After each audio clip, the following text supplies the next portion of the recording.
An ongoing subject as we go into 2011 is the situation about the 010 tax structure, which, I mean, I think people generally understand what's going on here, but I mean, you know, it's one that was okay, and now it appears not to be okay. Again, this is a UK decision, is it, that's really pushing it to change it for us? Well, it's really UK, OECD, EU countries who are arguing this point. We believe quite unfairly. What they're saying is they don't mind competition as long as it's competition on their level. So in other words, you know, you can have one country in the EU having a lower corporate tax rate than another, but what they don't like is when somewhere like the Isle of Man has zero corporate tax. We believe it's a legitimate way forward. We've made that point to them. We will continue to promote that message. It is very difficult when you've got Europe basically saying no, this is not acceptable, and of course they then threaten to put you on a blacklist if you don't comply with X, Y, or Z. So from our point of view, what we're trying to do is really get them to think about what is happening. That they are saying to the Isle of Man, we don't accept your zero tax rate for corporate tax, and in fact you should lift that up. What we're saying is that taxation is a matter for us, and therefore we should be free, like all other countries, especially sovereign countries, to set our own corporate tax rate. People hate this feeling of not knowing what's going on. I mean, the worst scenario is it could see, potentially, big companies uprooting and going elsewhere. Do you accept that is a possibility? We've made the point very clear to the OECD and to the UK that in fact if they were to push through this change, that in fact all that will happen is many of these businesses will relocate outside the UK influence, especially the UK influence, which of course is important to the UK through the City of London, and in fact way outside their jurisdiction.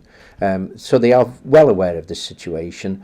Our view is that we are still continuing with our colleagues, certainly in Jersey, to fight the cause for retaining 010. We believe it's legitimate, and we have to see how we can move forward on that. Where it will go in the end, we don't know. Certainly, we know that the points that we have put to the OECD Group of Conduct Committee has in fact had some impact on them, and that they're actually considering some issues. But we do know that they have an objective, which is to try and force this through. But to people on the Isle of Man employed by certain companies that would be affected, paying their mortgages or thinking of buying a house or whatever else, there's going to be uncertainty in the air. And is there anything you can really do to say, don't worry, you will be okay? I think all I can say is there's always uncertainty on business. What we will do as an Isle of Man government is continue to fight our corner, to justify what it is that we're doing and why we're doing it, and basically say, you know, as far as we're concerned, we wish to retain 010. If we have to move forward, we will have to look at how that would happen. The timescale we still don't know. What we can say, though, is that since 1999, when all this sort of thing started to impact on the Isle of Man and the other Channel Islands, and the Channel Islands, what happened was that there was a timescale of introduction allowed. So things didn't happen overnight. And also, importantly, many of the battles that we've had, we've actually been able to persuade a change of attitude because of the strength of our argument. So, you know, I would say to people, you know, we have to have confidence in where we're going. We will do our best to try and protect the Isle of Man. Ultimately, of course, decisions may well be made, whether it's this area or others, that can impact on the Isle of Man. All we can do is say, you know, we believe we still have a good future, and we will continue to develop that future as best we can. Where do you think it'll end yourself? Where do you think? And will it be soon?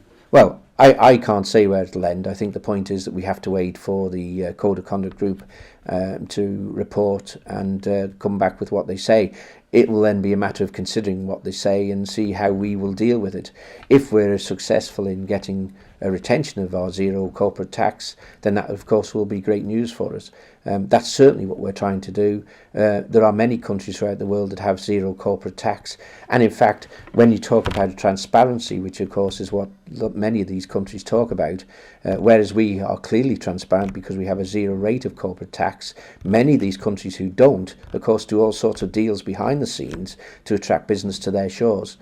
So we believe that being transparent like we are makes it very clear we have zero corporate tax, and therefore people are welcome to come to the Isle of Man and invest in the Isle of Man, and we will continue to do our bit to try and retain that.